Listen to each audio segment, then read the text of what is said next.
My fiancée told me she was working late.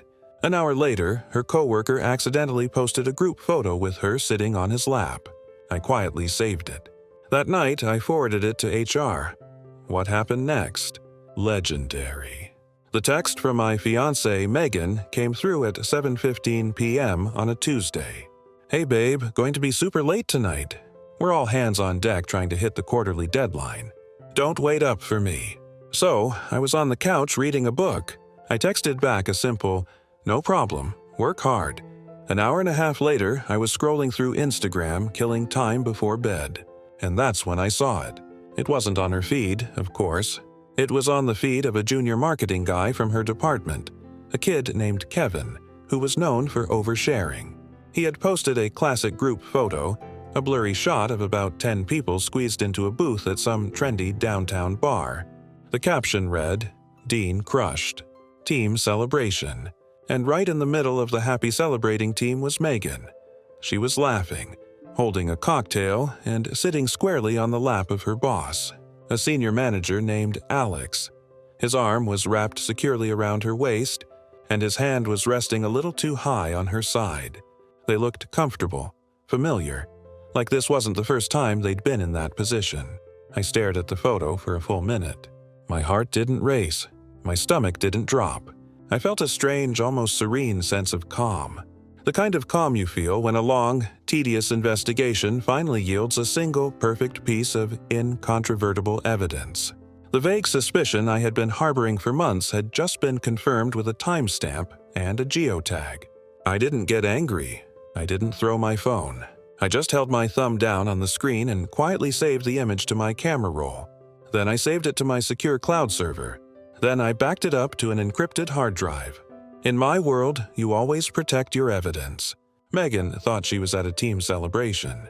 She had no idea she was the subject of a newly opened internal investigation, and I was about to become the most dedicated, most ruthless lead investigator she had ever encountered. Let's be very clear about something. I am not a wimp. I am not a doormat. I am the Senior Director of Corporate Compliance for a Fortune 500 company. It's a job that sounds boring, and mostly it is. But my entire career is built on a single, unwavering principle. Rules exist for a reason. I am the man who writes the code of conduct. I am the man who investigates violations of it. And I am the man who recommends termination for those who think the rules don't apply to them. My life is a fortress built of policies, procedures, and the absolute certainty that actions have consequences. I met Megan 2 years ago at a company mixer. We work for the same massive tech firm, but in completely different divisions. She's in marketing, the department of flashy presentations and questionable expense reports. I'm in compliance, the department they whisper about in hushed tones. She was chaos. I was order. I found her fascinating. I saw her as a personal challenge, a system that was operating far outside of acceptable parameters. I genuinely thought I could be a positive influence, that I could guide her towards a more stable, more principled way of living. Our relationship wasn't a business arrangement.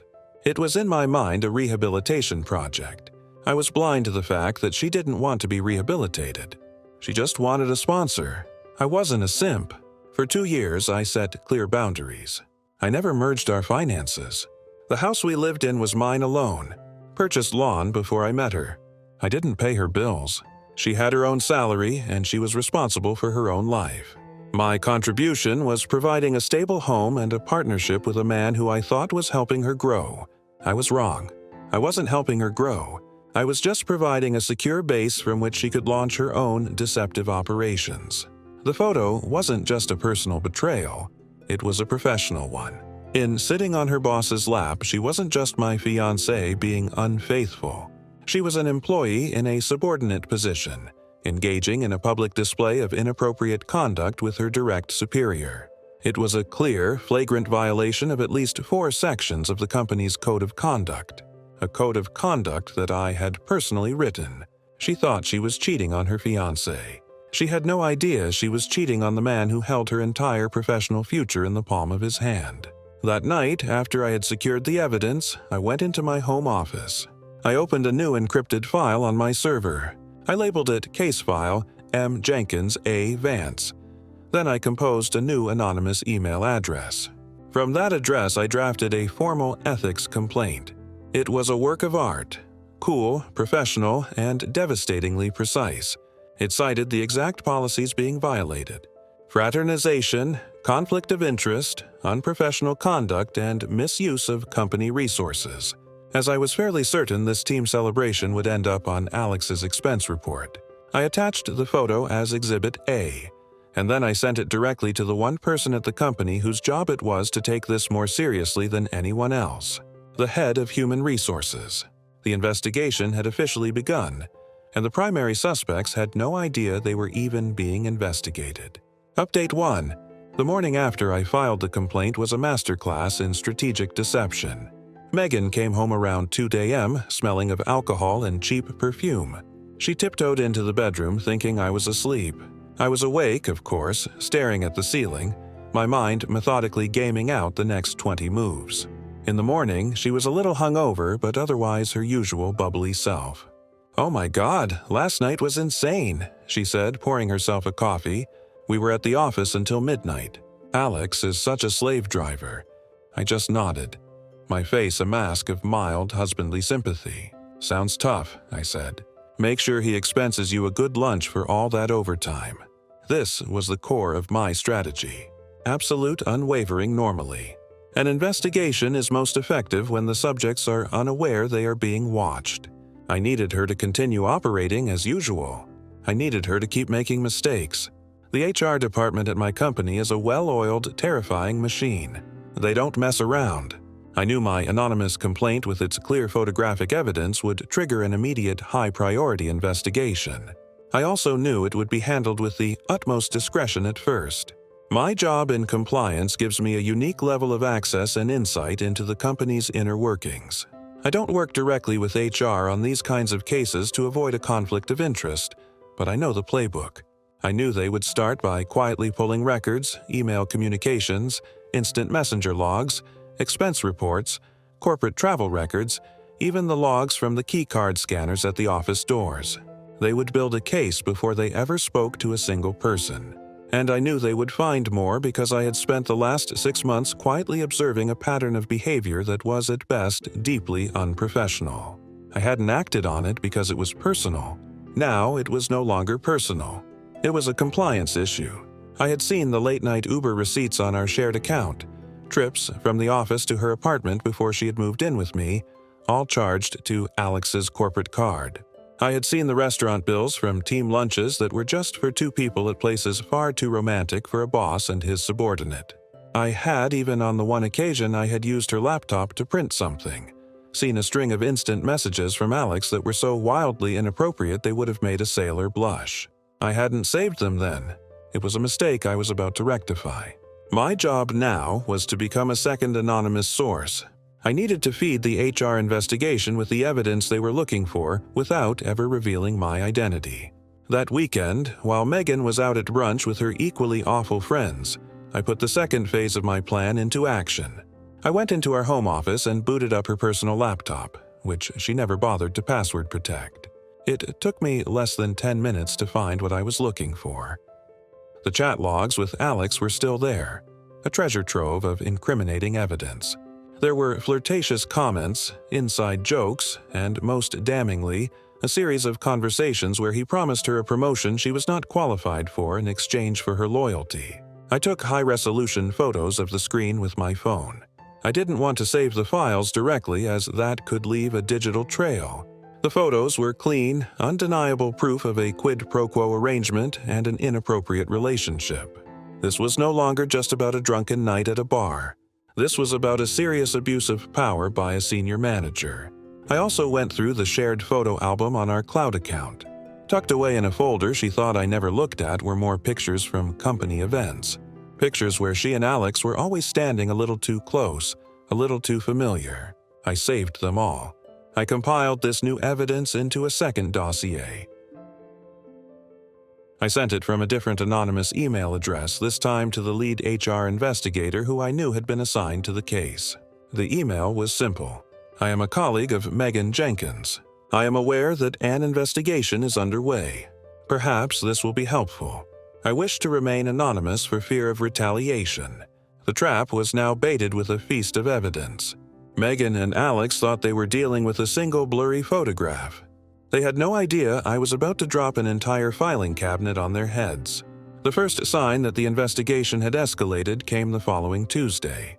Megan came home from work looking pale and shaken. "The weirdest thing happened today," she said, pouring herself a very large glass of wine. HR called me into a meeting, and Alex too, separately. They were asking all these strange questions about our working relationship, about after-hours events, about expense reports. It was so intense. I put on my best concerned fiancé face. "That does sound weird," I said. "What's it about?" "I have no idea," she lied, her eyes darting away from mine. "Alex thinks someone might have a grudge against him and is trying to get him in trouble. We both just told them we have a great professional working relationship. It was all a big nothing." I just nodded. "I'm sure it is," I said, lying to HR during a formal investigation. A fireable offense in its own right. The pieces were all falling into place more perfectly than I could have ever imagined. She had no idea she was confessing her own career suicide to me. She thought I was her safe harbor. I was the one who had sent the torpedo. Update 2. The week following the initial HR interviews was a beautiful slow-motion car crash. Megan and Alex had made the single most fatal error a person can make in a corporate investigation. They had lied, and they had lied about the same things, which meant their stories were now locked in. They were standing on a trap door, holding hands, completely unaware that I was the one with my hand on the lever. The HR investigator, a sharp, no-nonsense woman named Linda, now had their official on their statements. Statements that claimed a purely professional relationship. Statements that I knew were about to be systematically dismantled by the evidence I had provided. The next move in the playbook would be a forensic audit of their corporate accounts, and this is where my own expertise came into play. I knew exactly what Linda would be looking for, and I decided to help her find it. On Wednesday, I sent a third and final anonymous email. This one was more technical. It pointed her towards specific dates and specific expense reports filed by Alex. It highlighted a dinner on a date when I knew Megan and I had been at a family function, meaning the team dinner Alex had expensed was with someone else. It flagged a hotel bill from a business trip to a city where the company had no clients, a trip I knew Megan had also been on for a friend's bachelorette party. This was the kill shot. It gave the investigation a precise roadmap to their deception. It was no longer just about flirtatious messages or a single inappropriate photo. It was now a clear pattern of them using company money to fund their affair. Megan's anxiety level throughout the week was a joy to behold. She was jumpy, irritable, and constantly on her phone texting Alex. She was trying to keep her story straight, trying to plug the leaks in a ship that was already halfway to the bottom of the ocean.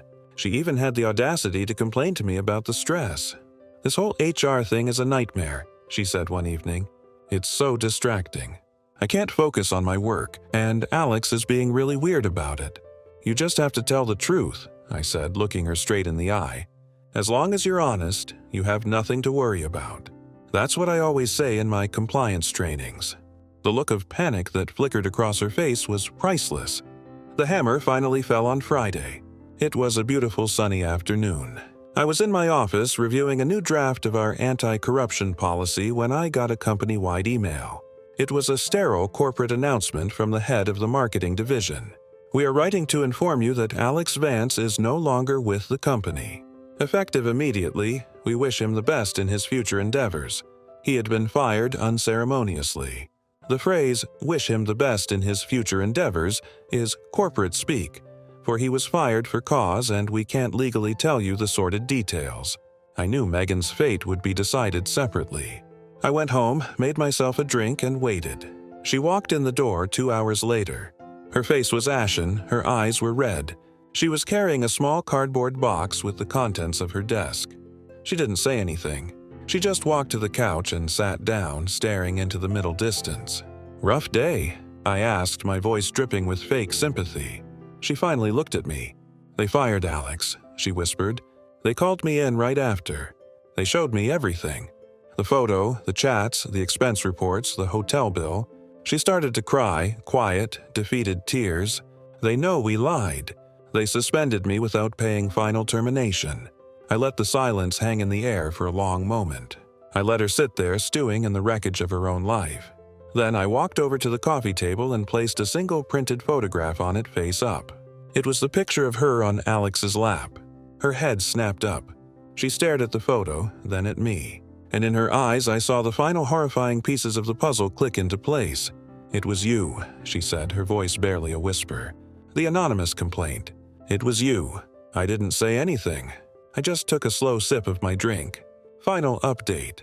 The confrontation in the living room was not the dramatic screaming match she probably expected. My revenge was never about being loud. It was about being right. "Why?" she asked, the tears now flowing freely. "Why would you do this to me?" I finally sat down in the chair opposite her. "Let me explain this to you in terms you might understand." I began, my voice as calm and steady as if I were conducting a disciplinary hearing. "You and I work for a company that has a code of conduct, a set of rules that we all agree to abide by. It's the foundation of our professional lives. It's what ensures a safe, fair, and ethical workplace." I leaned forward. "You didn't just cheat on me, Megan. You violated corporate policy. You engaged in an inappropriate relationship with your direct superior. You participated in a scheme to defraud the company by falsifying expense reports. And then, when questioned by Human Resources during a formal investigation, you lied. You committed perjury." She just stared at me dumbfounded. She had never considered that her personal betrayal had a professional dimension. "I am the Senior Director of Corporate Compliance." I continued. "My entire job, my entire professional identity is built on enforcing those rules. The rules you so casually and repeatedly broke. You complain about my job being boring, about me being too rigid, but that rigidity, that absolute adherence to the rules, is what keeps our company from falling apart. It's what I believe in." "So, when I saw that photo," I said, tapping the picture on the table, "I didn't just see my fiancée on another man's lap.